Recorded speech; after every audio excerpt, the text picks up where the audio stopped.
Convoy రాక కావచ్చు, లేకపోతే ఆ కాన్వాయ్ వచ్చే సందర్భంలో ఎటువంటి జాగ్రత్తలు ఉండాలి, ఎటువంటి జాగ్రత్తలు తీసుకోవాలి, దీనికి సంబంధించేప్పటికీ వాటిని ఒక మాక్ లాగో లేకపోతే ఒక రిహార్సల్ లాగో చేసిన సందర్భం ఉంది. ఈ క్రమంలో ప్రస్తుతం అక్కడ ఎటువంటి భద్రతను ఏర్పాటు చేయడం జరుగుతోంది. మరి ముఖ్యంగా శ్రీశైలం మల్లికార్జున స్వామి టెంపుల్ దర్శనానికి వెళ్ళబోతున్నారు ప్రధాని నరేంద్ర మోదీ. సో ఈ క్రమంలో అక్కడ ఎటువంటి ఏర్పాట్లు చేయడం జరిగింది, ప్రస్తుతం ప్రధాని మోదీకి సంబంధించిన నేపథ్యంలో ఎటువంటి స్కెడ్యూల్ తెలుసుకునే ప్రయత్నం చేద్దాం. మా ప్రతినిధి హుసైన్ అప్డేట్స్ అందించేందుకు సిద్ధంగా ఉన్నారు. హుసైన్, ప్రధాని నరేంద్ర మోదీ ఈరోజు స్కెడ్యూల్ ఎలా ఉండబోతోంది ఉమ్మడి కర్నూలు జిల్లాకు సంబంధించి? సచిన్, కర్నూలు జిల్లాలో నరేంద్ర మోడీ ఈరోజు పర్యటించనున్నారు. ఉదయం 10 గంటలకు ఓర్వకల్ ఎయిర్పోర్ట్ చేరుకొని అక్కడ నుంచి శ్రీశైలంకి చేరుకున్నారు. ప్రధానంగా 13,429 కోట్ల విలువైనటువంటి 16 ప్రాజెక్టులకు శంకుస్థాపన చేయనున్నారు ఈరోజు ప్రధాని Modi. Super GST, super savings పేరుతో భారీ బహిరంగ సభ నిర్వహించారు. ఈ భారీ బహిరంగ సభకి 3 లక్షల మంది పబ్లిక్ వచ్చేటువంటి అవకాశాలు ఉన్నటువంటి నేపథ్యంలో భారీ ఏర్పాట్లు చేసినటువంటి పరిస్థితి ఉంది. ముందుగా శ్రీశైలం బ్రహ్మరాంబిక మల్లికార్జున స్వామిని దర్శించుకున్న తర్వాత శ్రీశైలంలో ప్రత్యేక పూజలు నిర్వహిస్తారు. అభిషేకాలు నిర్వహించి అమ్మవారికి కుంకుమార్చన చేసిన తర్వాత అనంతరం శివాజీ స్ఫూర్తి కేంద్ర ప్రదర్శన చేయనున్నారు. అక్కడే మోడీ కాసేపు భారీ భద్రతా దళాల మధ్య తన యోగా చేస్తారు. కర్నూలులో దీనికోసం పెద్ద ఎత్తున పోలీసు భద్రతా చర్యలు కూడా ఏర్పాటు చేయడం జరిగింది. ఎందుకంటే నల్లమల ఫారెస్ట్ ఒకప్పుడు మావోయిస్టులకు కేంద్రంగా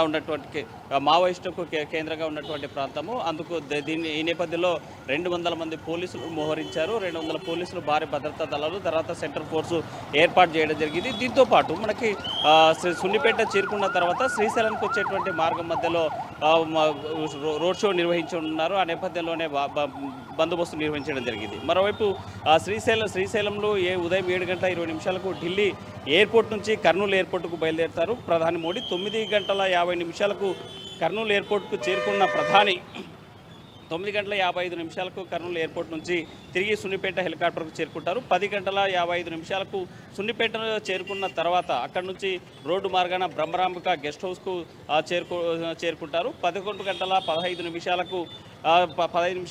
నుంచి మధ్యాహ్నం 12:05 వరకు బ్రహ్మరాంబిక మల్లికార్జున స్వామి ప్రత్యేక పూజలు నిర్వహిస్తారు. అక్కడి నుంచి దాదాపు సుమారు 50 నిమిషాల పాటు స్వామివారి సన్నిధిలో ప్రత్యేక పూజలు నిర్వహిస్తారు.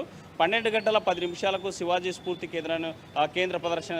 కేంద్రానికి సందర్శన చేస్తారు. 12:15 నుంచి 12:35 వరకు శివాజీ దర్బార్ హాల్లో మరియు ధ్యాన మందిరం నుంచి సందర్శించుకుంటారు. అక్కడ నుంచి గెస్ట్ హౌస్కు చేరుకొని 12:45 నుంచి 1:15 వరకు రెస్ట్ తీసుకుంటారు. మధ్యాహ్నం 1:20 నుంచి బ్రహ్మపుత్ర గెస్ట్ హౌస్ నుంచి బయలుదేరి సున్నిపేటకు చేరుకొని అక్కడ నుంచి హెలిప్యాడ్ ద్వారా 2:20 కర్నూలుకు చేరుకున్నారు ప్రధాని. 2:30 రాగమయూరు గ్రీన్ హౌస్ నన్నూరు విలేజ్లో ఏర్పాటు చేసినటువంటి సూపర్ జీఎస్టీ, సూపర్ సేవింగ్స్ ప్రోగ్రాంలో పాల్గొంటారు ప్రధాని మోదీ.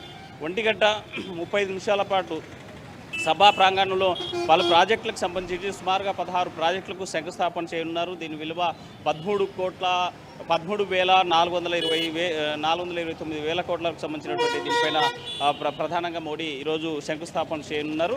అనంతరం 4 గంటల నుంచి 4:10 రోడ్ షో మార్గాన హెలిప్యాడ్ వద్దకు చేరుకొని అక్కడ నుంచి 4:45 కర్నూలు ఎయిర్పోర్ట్కు చేరుకుంటారు. అక్కడ నుంచి ప్రత్యేక విమానంలో ఢిల్లీకి బయలుదేరున్నారు ప్రధాని మోదీ.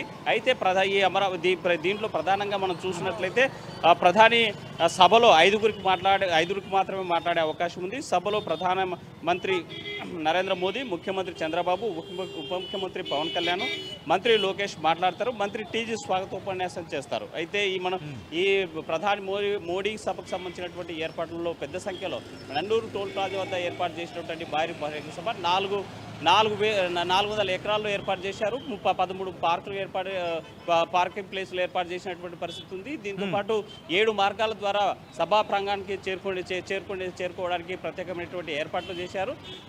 ఈ 3 లక్షల మంది 3 లక్షల పబ్లిక్ తరలించేందుకు సుమారుగా ఏపీలో ఉన్నటువంటి బస్సులే 3,100 బస్సులు ఆర్టీసీ బస్సులను ఉపయోగించారు. దీనికి తోడు పక్కన ఉన్నటువంటి తెలంగాణ ప్రాంతం నుంచి కూడా ప్రత్యేక బస్సులు వచ్చినటువంటి పరిస్థితి. ఒక్కొక్క నియోజకవర్గానికి టార్గెటెడ్గా సమీపంలో అంటే కర్నూలు నగరానికి సమీపంలో ఉన్నటువంటి నియోజకవర్గాలు ఏవైతే ఉన్నాయో ఆ నియోజకవర్గాలకు ఒక్కొక్క నియోజకవర్గానికి 50,000 మంది పబ్లిక్ని తరలించేటువంటి బాధ్యతను నియోజకవర్గాల ఎమ్మెల్యేల మీద ప్రజాప్రతినిధులు పెట్టినటువంటి పరిస్థితి ఉంది. అయితే వచ్చేటువంటి వారందరూ కూడా ఎక్కడ అవాంఛనీయ సంఘటన జరగకుండా ఉండేందుకు ప్రత్యేకమైనటువంటి దళాలు 7,500 మంది ఏపీ పోలీసులతో పాటు సభా ప్రాంగణం వద్ద స్పెషల్ ఫోర్సు అదేవిధంగా ఎన్హెచ్జి సంబంధించినటువంటి ప్రత్యేకమైనటువంటి దళగాలు డేగా కన్ను పర్యవేక్షణలో జరుగుతున్నాయి. దీనికి ఈ పరిశీలనంతా కూడా ఎక్కడ ఎవరెవరు వస్తున్నారు, ఎవరైనా కొన్ని కార్యక్రమం ఎవరైనా అడ్డగిస్తారనేటువంటి నేపథ్యంలో ముందస్తుగానే వామపక్ష పార్టీల నాయకులను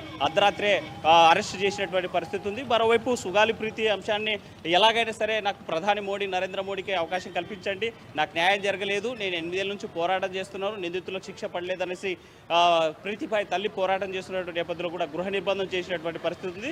మరోవైపు వామపక్షాలు నిన్నటి రోజున పెద్ద ఎత్తున నిరసన ర్యాలీ మోడీ గో బ్యాక్, మీరు ఏపీకి చేసింది ఏమీ లేదు, విభజన హామీలు అమలు చేయలేదు, ప్రత్యేక హోదా ఇవ్వలేదు, వెనుకబడినటువంటి ప్రాంతాలకి ప్రత్యేక ప్యాకేజీ ఇవ్వనటువంటి ఏ మొహం పెట్టుకుని వస్తున్నారనేసి పెద్ద ఎత్తున వామపక్ష పార్టీలు నిన్న నల్ల బ్యాడ్జీలతో నిరసన ర్యాలీని చేపట్టిన నేపథ్యంలోనే ముందస్తుగానే మరో ఈరోజు ఏమైనా మోడీ బహిరంగ సభలో పెద్ద ఎత్తున ఏమైనా నిరసన కార్యక్రమాలు చేస్తారనేటువంటి ముందుగా అనుమానం వచ్చినటువంటి పోలీసులు వారందరినీ కూడా అరెస్ట్ చేసి పోలీస్ స్టేషన్లో నిర్బంధించినటువంటి పరిస్థితి ఉంది.